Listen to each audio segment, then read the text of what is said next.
Okay, so without further ado then, I'd like to welcome Michaela Lenardi, who's going to talk about her new package, tidysdm.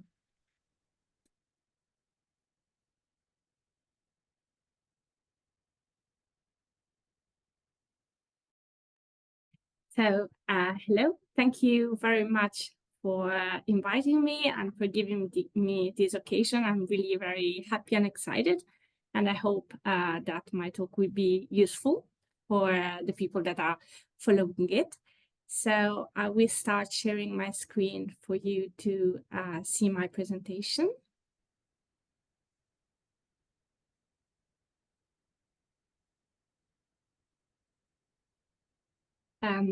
It would be great if you could let me know if you see the presentation. Yep, we can see it. Perfect. So, hello. Very nice to meet you. My name is Michaela Leonardi. I'm originally Italian, and I work at the Natural History Museum in London. And before, I worked at the Department of Zoology in Cambridge, where I'm still a visitor. So the work I'm showing to you right now has been done in Cambridge, and we are expanding it for different purposes at the museum. So just consider that I'm here presenting this talk, but there are a lot of people behind the scenes that I will list at the end of my presentation. So that's me. I'm a biodiversity modeler at the Natural History Museum, but a thing that you may be interested to know is that my training was as an archaeologist. And the reason why you may be interested in knowing that is that this you will see why this had an impact on the software I'm presenting to you right now. So just to give you a plan of the talk, this is the paper we are going to talk about. And this is a QR code in case you may want to scan it and look at the website. So I will be talking a little bit about an overview on species distribution models, just to give an idea to people that may not be super familiar with that. Then I will discuss why a new piece of software. And we will see that there's a reason to ask this question. Then I will explain how this software is different from what is already available around, so a tidy approach. And then we will be diving into a standard SDM pipeline, so species distribution model pipeline, through the vignette of the software. And you will see that there may be a twist if you want to. So after this short presentation, we will check the code together.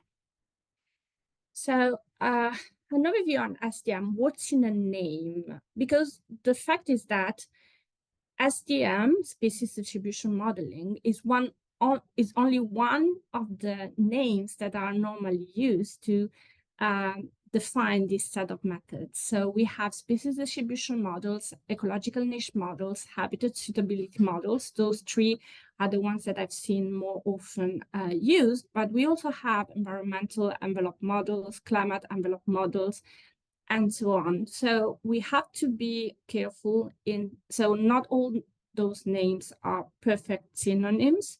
There may be slightly different meanings behind each of them. But basically, when you see one of those names or acronyms, that's the basic idea behind that is more or less the same. I have to be very clear about it. In this talk, we are talking about correlative species distribution models. So if you then want to know more about all those acronyms, they are very nicely explained in this book, Habitat Suitability and Distribution Models, that was published in 2017. And this is my go-to manual for anything SDM. So in case you want to know more, that's definitely an amazing starting point.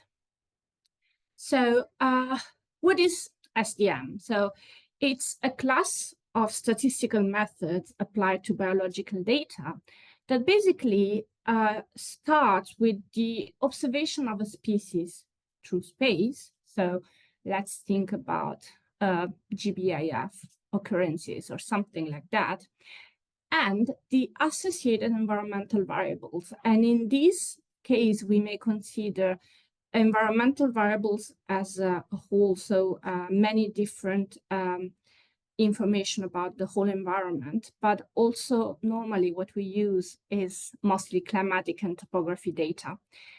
And when we have those two sets of information, so the location for our species and the associated, let's say, climate, then SDM allow us to predict if and how much a given geographic area is suitable for a species. So basically, it reconstructs the relationship between what we see, the occurrences of the species and the climate, and it then projects it. And I'm not using the word projection lightly, because this is one of the words that are normally used in the SDM word. They project it over a space. So let's see a little bit how it works in more detail. So we say we have our input data, so normally our species occurrences. It's very often we only have presences. If we have real actual absences, that's that's much better. But unfortunately, we don't have them very often. And so in case we don't have them, for many methods, we need to provide either pseudo absences, so location of areas in which we expect the species to be absent, or background points, so sampling of the whole area considered to give an idea to the algorithm of how is the climate that is not occupied by the species. Again, I'm talking about climate to make things simple, but it's not just climate that can be included in SDMs. So we have our input data, and then there are many different modeling algorithms that we can use to try to reconstruct the relationship between the species presence and the climate. So this is a quite complex process, and it requires statistical validation that can be done in several ways. But then we kind of reconstruct a relationship between climate and the species. At that stage, which we are able to project this relationship over the space. So we start using the points that we have to build this relationship, and then we project it over the empty space for which we don't have points, or we don't have absences or presences or pseudo absences. So because there are many different algorithms that we can use to do that, this is also the stage in which we may want to combine the results, and there are different ways to do that. And then as an output, we get the projection of the potential distribution of the species over the space based on climate. And of course, we get a set of information that help us understand how reliable this result is.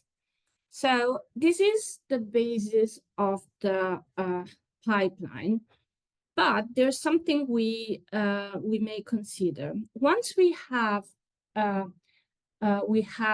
built our model of the relationship between climate and occurrences, then we may change the climate to project this relationship if you want to.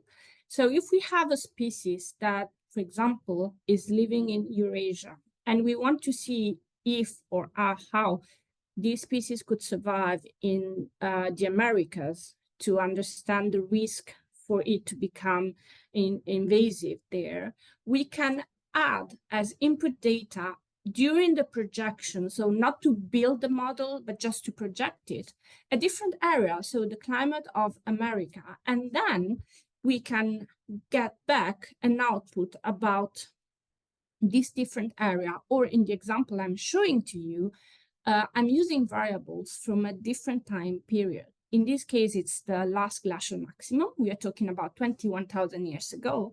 And it's the last time in which we had, it was the last peak of the last ice age. So it was much, much colder than it is right now. And so using the same reconstruction, the same relationship reconstructed in today, we use different climatic data to project it, and we have the information about the past. And this is a general overview about an SDM pipeline. So SDMs have been around for quite a long time. And so there's this paper that came out in 2023 that lists a series of R packages for ecological niche modeling or species distribution modeling. And in the highlights, we see that they compiled 60 R packages to do SDM.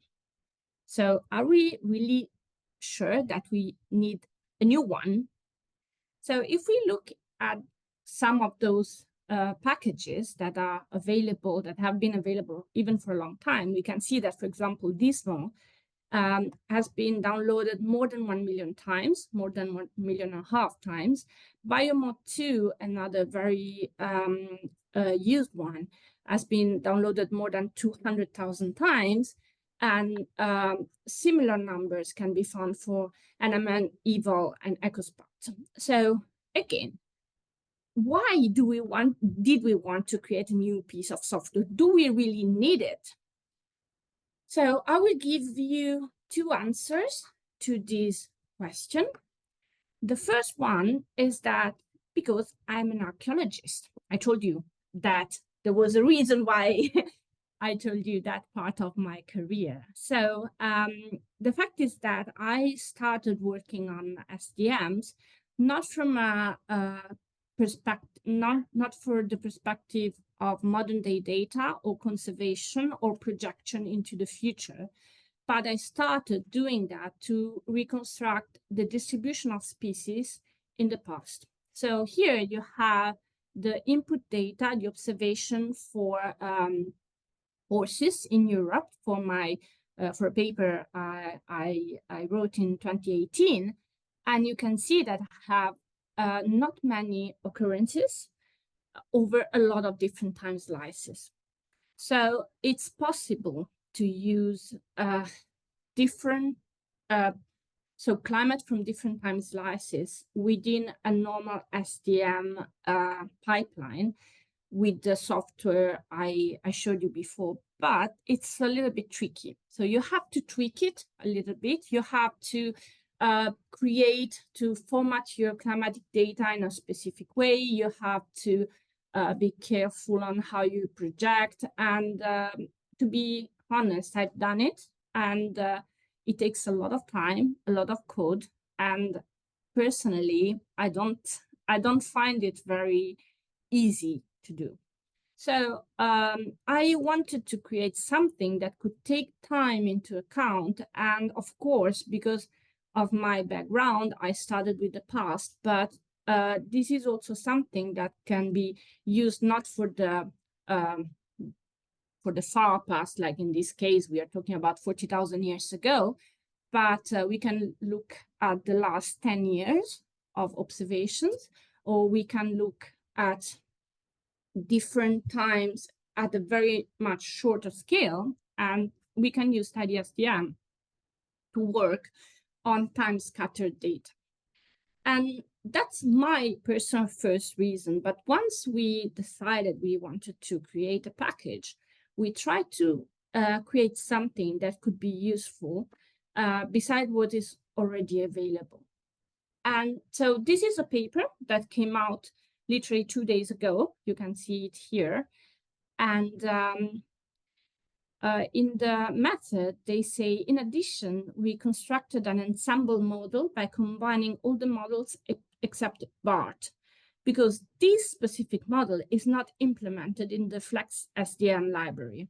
So Flex SDM is a package that came out, I think, a couple of years ago, and it's an amazing package, but it has the same characteristics as a lot of packages that are around. So the problem with SDM is that you may have to use a lot of different, so in order for it to work properly, you have to use many different algorithms. And this means that in R, you may have to use different packages for doing modeling with every single algorithm. And that means that the results may not be easily combinable or comparable. And that's something that has been solved by creating software that is wrappers. So let's think about Biomod, which is one of the most used software in the field. So Biomod is an amazing piece of software that gives you a lot of information, a lot of options. But basically, what it has behind is that it calls different packages and it reformat the file in different ways for all different packages to work properly. And then it takes the results and it put them together in the same format. But the problem with those wrappers is that if you need to do something, like in this case, if you want to use BART, which is a model that is not implemented in the package because it's a wrapper, you can't add it because there's a given structure, and in order to make them to add functionalities, it requires a lot of person work, so a lot of work and a lot of time and a lot of resources in terms of attention, people working on that and spending their time on that. So we decided to go in a different direction. We decided to use a tidy approach. So this is an approach that starts with the tidyverse, which is a framework some of you may be familiar with, some others may not be so familiar with. So basically, this problem that we see in SDM has already been found in a lot of different situations in R, because of course, because R is a community effort, not everything works in the same way. So there have been a few ways to solve this issue, and one of them is the tidyverse that says every package within the tidyverse, we wanted to have the same grammar, the same data structure. So the input for every modeling function must be the same, the output must be the same, and the input, for example, for each metric calculation must be the same. And so in this way, using different packages become much easier because the functions, even if they do very different things, are structured in the same way and they accept exactly the same input and give you exactly the same output. Within the tidyverse, tidy models is the framework that allow modeling and machine learning. And because it follows the tidyverse principles, everything that you use within the tidy models is compatible and standardized. So, I mean, if I want to run GAMS, I run the model, and the output is the same as if I run Maxent, even if GAMS and Maxent may be provided by different packages. So the idea is that to have a modular structure, and whatever is already available in the tidy models community, whatever the package you're looking at, can be applied to your model, whatever the model you're using. So if we need a new metric and it's already available, it will work on all of our models. And if we want to create a new metric, that new metric that we will create, for example, in tidysdm, will be available to everybody using any tidy models package. So a little word of caution. Because of this structure that is really very powerful and very, it makes a lot of things easier, we have to pay something on the other side. So if you're not familiar with the tidyverse and tidy models, you may find yourself at the beginning that it's quite different than the normal R syntax or structure of grammar. So you may have, it's a little bit like ggplot2 compared to base plotting. You have to learn how to use it, and it may take a little bit. So I'm aware that may make things a little bit harder at the beginning, but I can assure you, because this is my situation, then when you start to use it, you see the possibilities are so endless that it's really worth it. So I'm sorry if you have to learn something more and, I mean, go a little bit out of your comfort zone. But if this is the case, I'm promising you that's worth it. So after that, we will have a look at the tidysdm overview. So the vignette of the package. I will show you that basically we created a lot of resources about this package. So of course, there's the paper we have been seeing before. There's the CRAN page, but also we have a package website that includes a lot of information. There's, well, the list of functions, and then there are many different vignettes to help you play with the data. So we will see together the overview, but then there's the analysis with paleo data. So if you have data from different periods, we will show you it. So this vignette will show you how to use them. Then there's some additional features, because sometimes, so because you're using tidy models, you don't want necessarily a standard pipeline, but you may want to change it or add things. And so we are giving you additional features that are already available in the tidy models framework. And then there's our GitHub repository. And in case you have problems, in case something doesn't work, you can go there, look at the issues, open an issue if something is needed. Please remember that it's important. So we can give you guidance about the tidyverse or tidy models. We can only give you guidance about tidysdm. So if you have more general problems about tidy models, we have a troubleshooting vignette in our website, so you can start from there, but we can help you. We cannot help you there. So if you want to try what I'm showing you later at home, we also have a package that get the climate. So this is PassClim, a package that we published like 1.5 years ago. And the idea behind that is that you can have easy access to the climate of the present, but also the climate reconstructions for the past and the climate reconstruction projection that are made for the future. And again, the idea behind that is that as an archaeologist, it wasn't easy for me to start working with climatic data. And so if you struggle with, you know, handling those big files that are difficult to subset and difficult to read and to open and to plot, well, PassClim makes it very easy. So you may consider using it. You can use it on, also, you can add your personal data if you want to. You don't have to use only the data that's included. And of course, it's completely integrated within tidysdm. But also, you have to consider you don't have to use PassClim. You can use your data, so the connection with, so the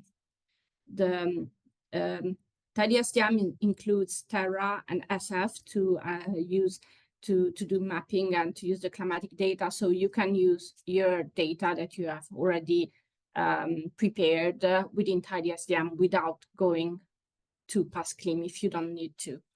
And then if you want to have a little bit more fun, you can have a look at this board game. It's a free board game on my personal website, and it's based on the kind of analysis, the kind of research I do. It's more on the evolutionary ecology part than it is on the conservation and specific SDM analysis, but I've been using it quite a lot as an educational and fun activity. So if you have kids at home, everything is free on the website and you can just download it. Before going on with the practical part, I really would like to thank the people that made this possible. So first of all, the co-authors of the study, so Andrea Manica, Margherita Colucci, Andrea Pozzi, and Eleanor Sherry, that that worked a lot to make this a reality. And also I would like to thank Neil Brummett, David Redding, and Gonzalo Albaladeo Robles at the Natural History Museum, because we are now applying tidysdm to a very large set of species, and they're giving me the support and the time to find the best way to apply to global questions and such wide number of species. So first of all, I'm thanking you, and if you have questions, feel free to drop them in the chat. And then whenever you want to, so then in a moment I will start showing you the vignette. So is there any question?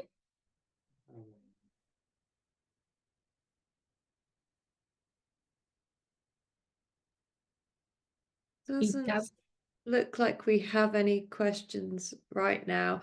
Are you going to share the PowerPoint somewhere? Could that be added to your GitHub or something like that? I'm happy to share it. I think so. To me, it doesn't give a lot of information.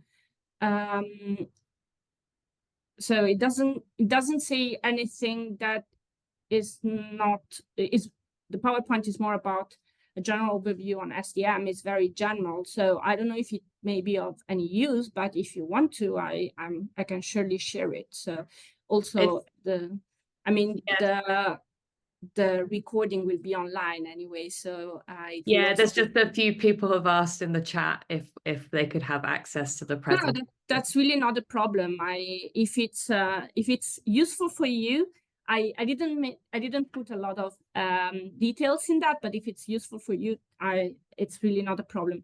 I will share with you a link in the next couple of days, so you can look at it and you will be able to download it. So okay, so there were a couple of questions. Tell me if you need me to repeat.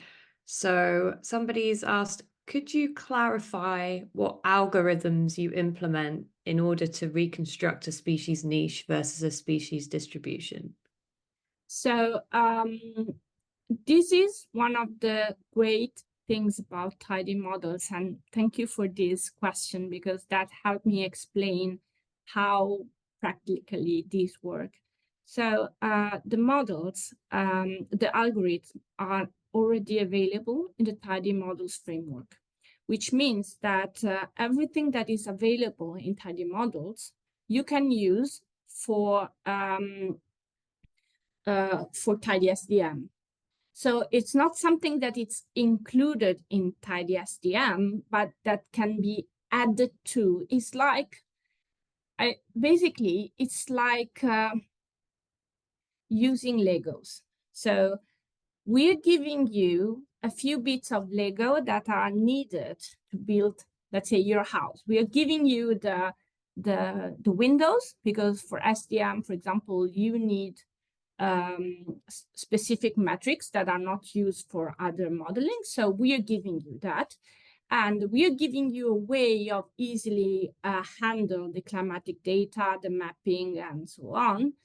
But if you need to build a house, we are giving you the windows and the doors, but the basic bricks are already available in Tidy models. So you only have to, you basically, whenever you load Tidy models, which is of course loaded directly from the, when you load tidysdm, whatever is already included in Tidy model, you can use it. So if you need to, so we didn't have to recreate, for example, all different metrics because they were already there. So in terms of algorithm, everything that is already available in Tidy models can be implemented in tidysdm. I hope I answered to your question. Thanks. And then there's one more question, which is, what's your opinion on the time scale that it makes sense to compare SDMs over time? So they said they're thinking more about evaluating effects of recent climate change, so say the last 20 years, on species distributions and the variables that influence them. So this is a really interesting question. And so I will start from a personal opinion.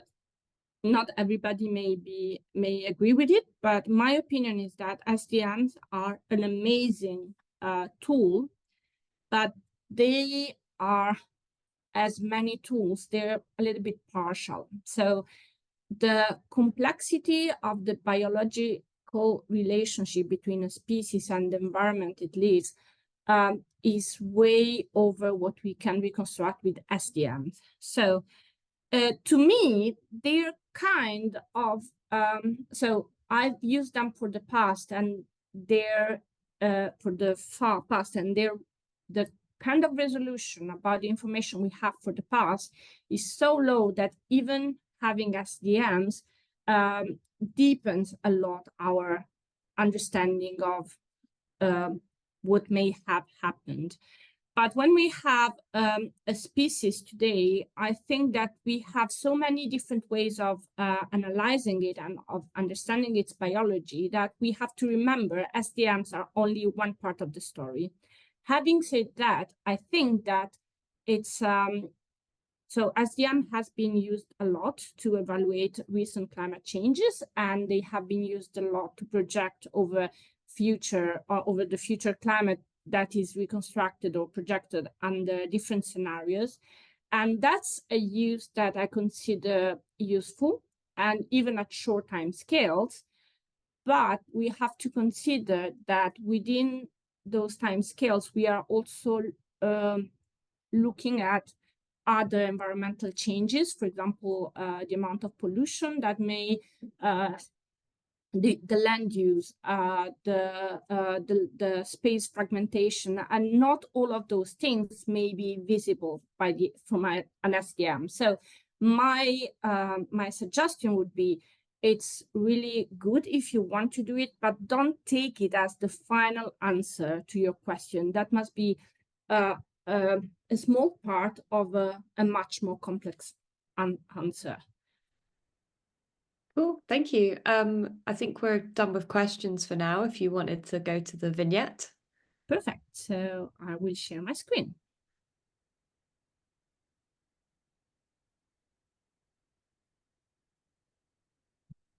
Can you see my screen? Yes, thank you. So here we are on the tidysdm website, and you can see here the link. And just to give you a general overview, this is the website. It gives you a little bit of information about the installation and where you can find things, and what to do when something does not work. of course, as usual, there are several links on the side. So we have a reference that is basically a list of all functions that we have in the package, and they are split by the part of the analysis you need to do. So data preparation, the choice of predictor variable, the recipes, the model specification, and so on. So you can look, for example, at ensemble and see how what's possible to do and how things work. So what I would like to show you is under the articles, we have the overview, which is the most complete document about how to use tidysdm, the application with the paleo data that just shows you the specific function that we can use with time scattered data. Then the example of additional tidy models features. So if we want to add something, if there's something we want to understand better how it works and we want to go in a little bit more deeper into, we can find it here. So for example, how to do the stack ensembles that is not included so in the main vignette, but because there's a library that is stacks that is in tidy models, this shows you how to use it to make stacked ensemble. And so let's go back to the overview. So of course, we have to load the package, and it's available both on CRAN, on GitHub, and it has a dev version on GitHub if you want to be on the latest, if you want to include the latest developments, but I would suggest you to use the released version. So within tidysdm, we already have some data you can play with, and those are the data from GBIF, from a lizard, an Iberian lizard, and you can get them just saying data Lacerta, and you will have the ID, latitude, and longitude, or you could use RGBIF to download it. This is the download key and so on. So in this case, we also show you how to use coordinate cleaner to clean your data. This is not something included in tidysdm. It's just a little pipeline on how to use tidysdm with GBIF data. So at that stage, we will have a few way of seeing how to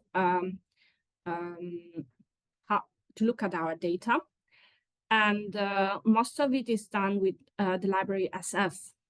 And it's important to remember, so we are not doing that right now, but it's important to remember that to do the analysis, it would be much better if you project the climatic data or the data in general with equal area projection. Because if you don't do that, there may be problems that sum up, and we will see what's happening.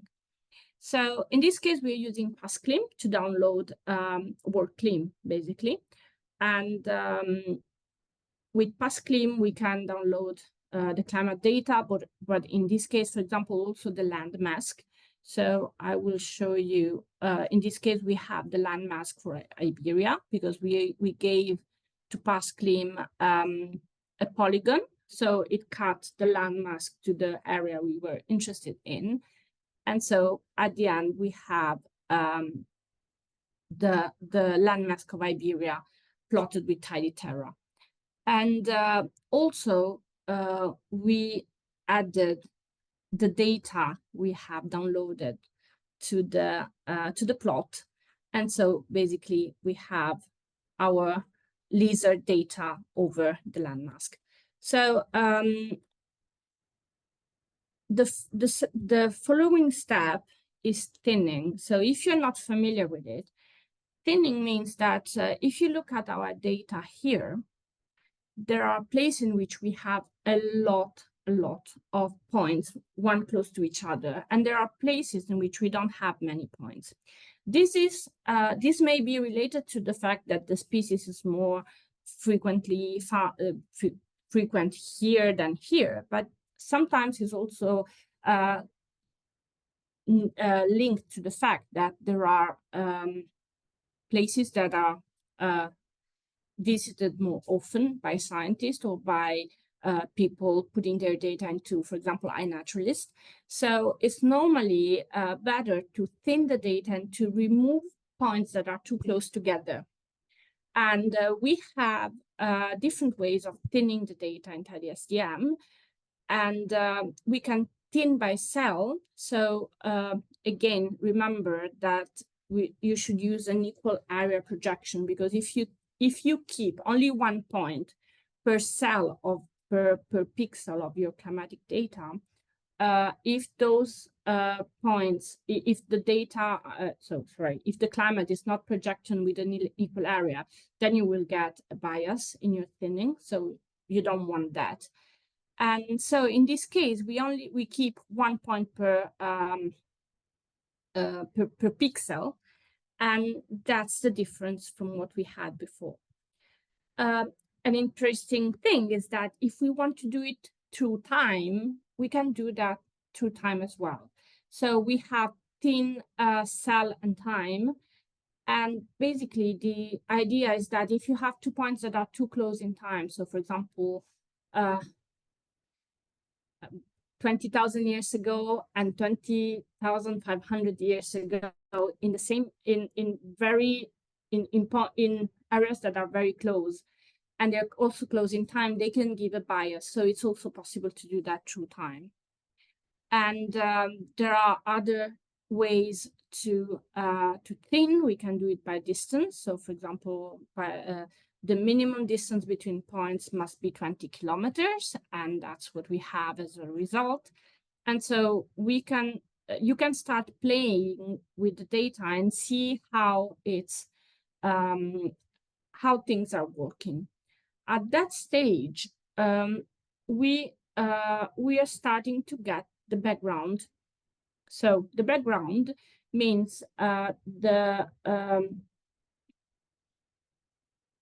climate, so points over the space that could be occupied by the species, but is not necessarily occupied by it. And you're taking points with, you can use different strategies to do so, in order to tell the algorithm where the species is not found. And there are 2 different ways of doing it. One is the background, and the other one is pseudo absences. So background can take the whole space, including places in which the species has been recorded, while the pseudo absences take only places in which the species has not been recorded. We have both of that in tidysdm, and in this case we are giving a background distribution. So because the sampling is not consistent in space, we want to give an idea of the places that are sampled for lizards. So we get all lizards from Iberia, from GBIF, and we define that as a background. So basically, what you can see here is the amount of points in which lizards have been recorded, all lizards in Iberia, and you can use that as a base to bias your background sampling. And so this is, for example, the background sampled for our presences based on our bias. And there are different ways of sampling the background. You can use a distance, or the pseudo absences, you can use a distance from presence, minimum, maximum distance, everything that is normally available in other packages or also available in ours. We are implementing, we will be implementing very soon a sampling based on the environmental space and not just the geographic space. So in this case, we are downloading the climate for the region we want to look at. So we are downloading WorkClim and not just the land mask. And then we extract the climate for the presence and that background. At that stage, there are many different ways to choose your variables in SDM, and the choice of variables is very important for your analysis. So we give in tidysdm a few different options. So in this case, in the vignette, we already know which are the variables we are interested in, but if you don't know, there are ways of checking what's happening. So for example, this plot presence versus background shows you the distribution for each variable of the background, so the whole area, versus the species. So what you could do is that it's considered that if you have a distribution for the species that covers, that is very similar, like in this case, to the one from the background, that we may assume that that variable is not really important for defining the distribution of the species, because it's basically a random distribution based on that variable. While in other cases, you may have distributions that are very different. And so in this case, I would rather use this variable than this one to reconstruct the distribution.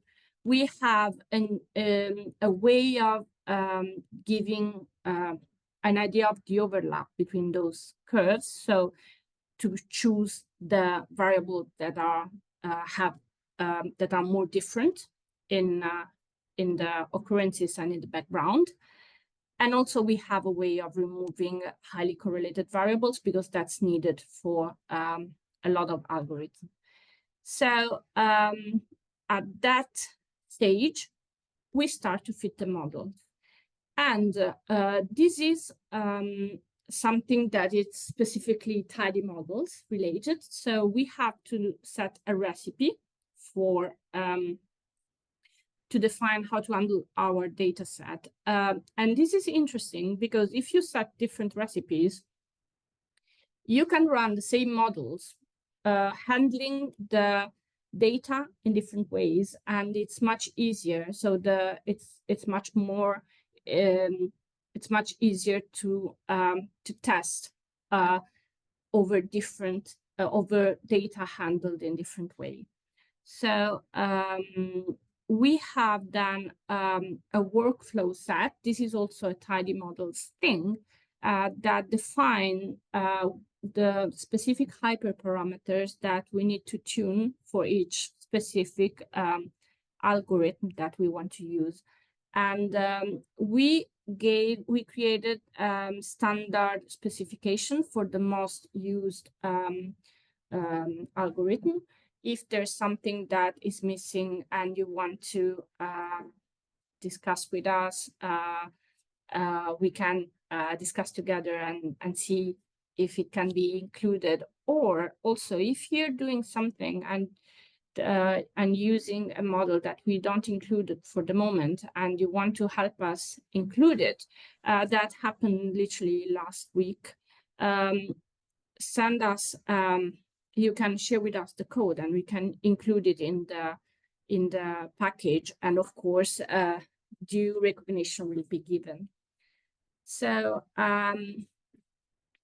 it's also possible in tidysdm to split the data into different folds. This is something into spatial blocks. This is something that is done to keep some data for creating the models and some data for testing it.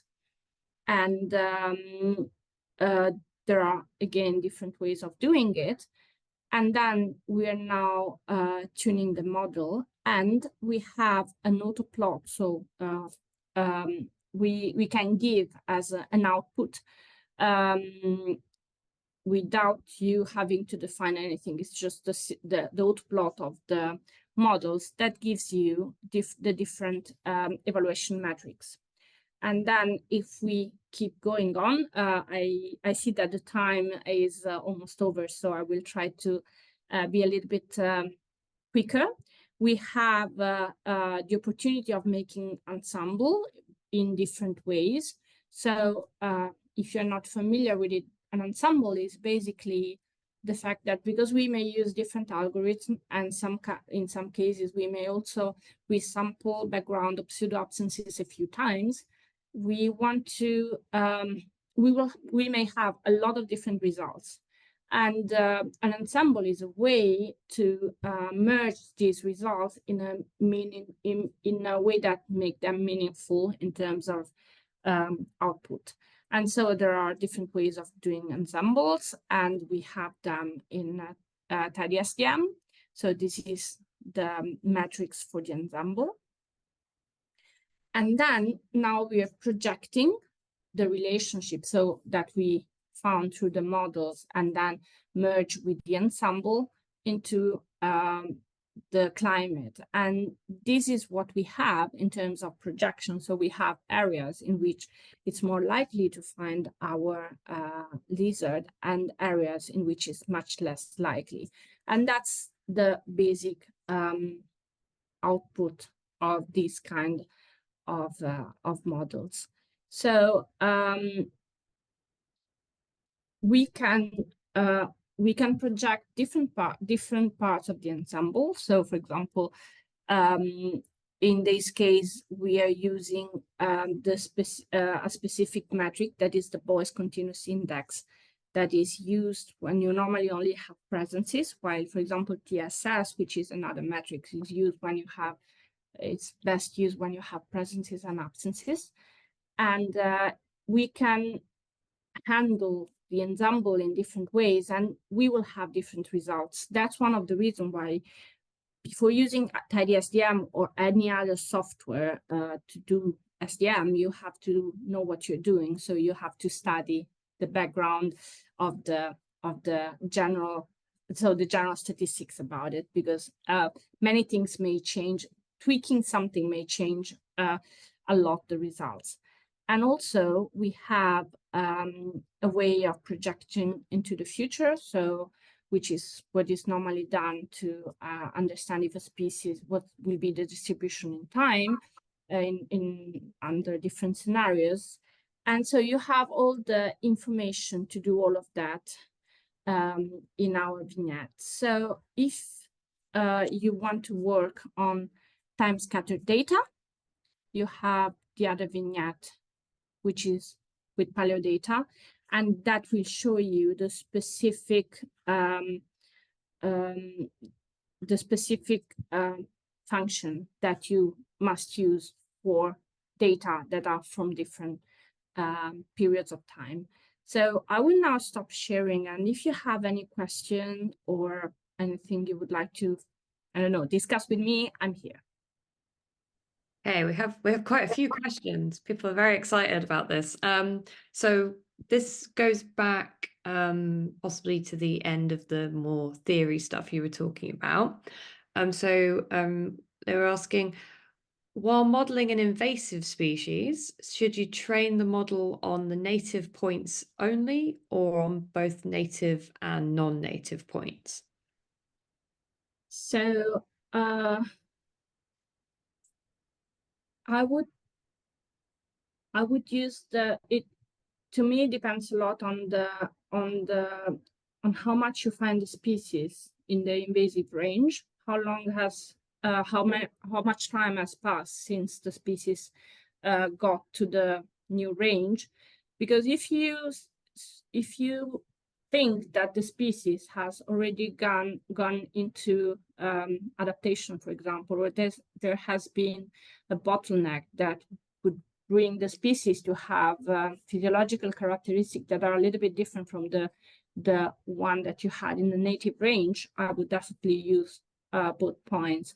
If you're at the very beginning of the the arrival of a species in a new environment, in a new territory, I would use only the data from the original area, of course, considering that it's important to say that SDM only visualize the so it only visualizes what you can observe. So the sorry, it's just there's the fundamental niche and there's the other name of the niche that, of course, because now I'm Realized. The realized niche. Sorry, thank you so much.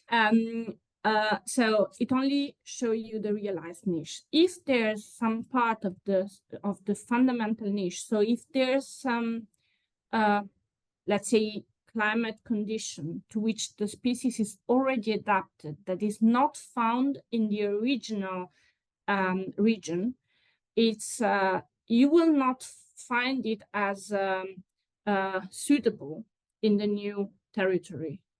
And so it's also important to consider if it's possible to do so, because of course, if you do it for insects, it may be possible to reconstruct the fundamental niche based on lab analysis, for example. But if you do it on large mammals, that's a little bit more complicated. So, I mean, it's back to what I was saying at the beginning. SDM is one of the many tools, but don't consider it a full picture of the reality. Okay, so this question is about using paleo data.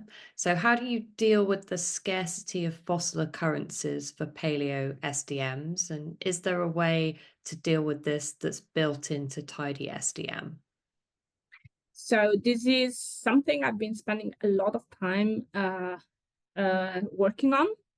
And of course, when we look at the past, we don't have a lot of data. And if we compare anything we have now with past data, we may have time slices for which we have 1 point or even 0 points. So the good thing is that tidysdm takes into account the whole all the data available. So if you haven't sampled, because you have sample bias, and for example, if you look at Europe, whatever species you look for the past, you will see that there's a lot of points in Central Europe and Iberia and Italy, and then not many of them for the Balkans and Eastern Europe. And this is not because of those species living more there, it's just because archaeologists excavating more there. So also we may have the problem of some places in which the specific time the specific time you're looking at, we don't have any more remains. So tidysdm, what it does, it takes all the information we have and all the points together to build the niche based on everything we know about the species. So it may tend to overfit, so to fit a larger niche than you may see on a specific time slice with quite a lot of data, but definitely will take into account the specific all the points to build it.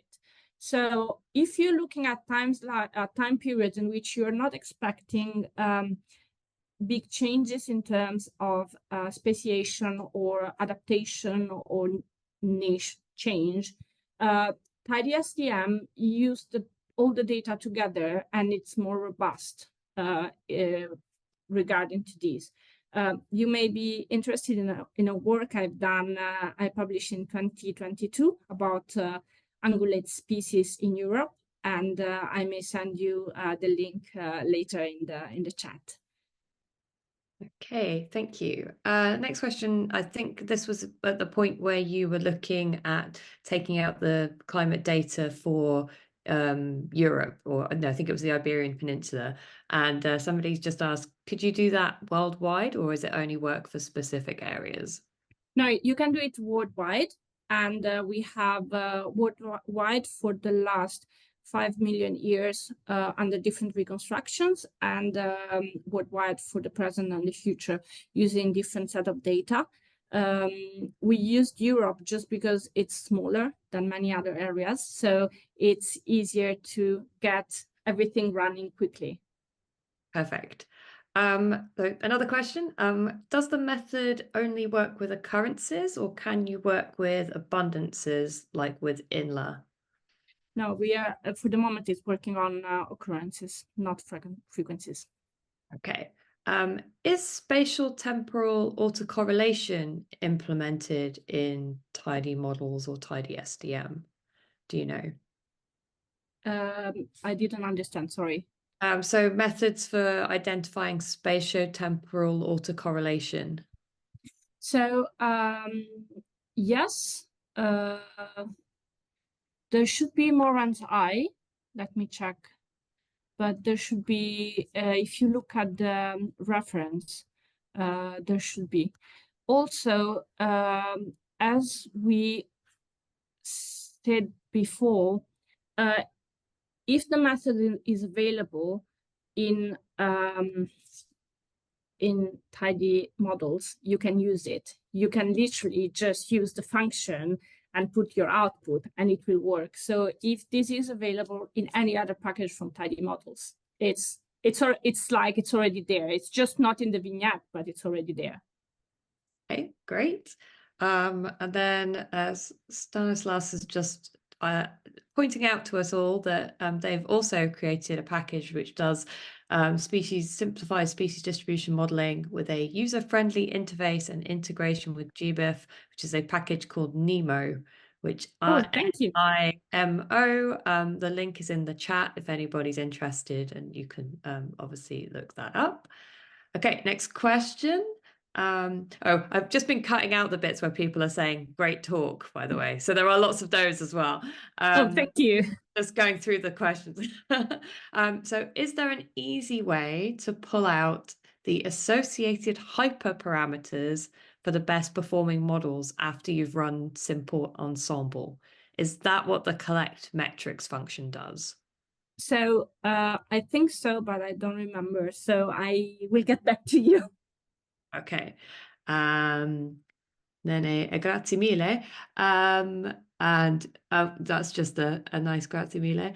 Then what are the main differences between I'm not sure this is entirely relevant, but maybe it is. What are the main differences between Tidyverse and other tools like Wallace EcoMod in terms of functionalities and intended use?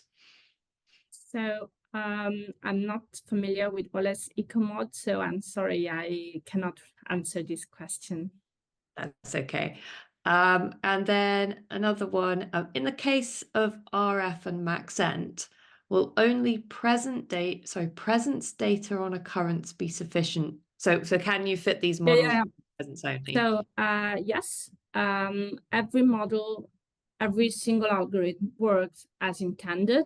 Of course, because other models requires absences or background, we show in the vignette how to draw them, but you can use any specific method as your as the method is intended to be used. So you don't have to. We are not changing the algorithm.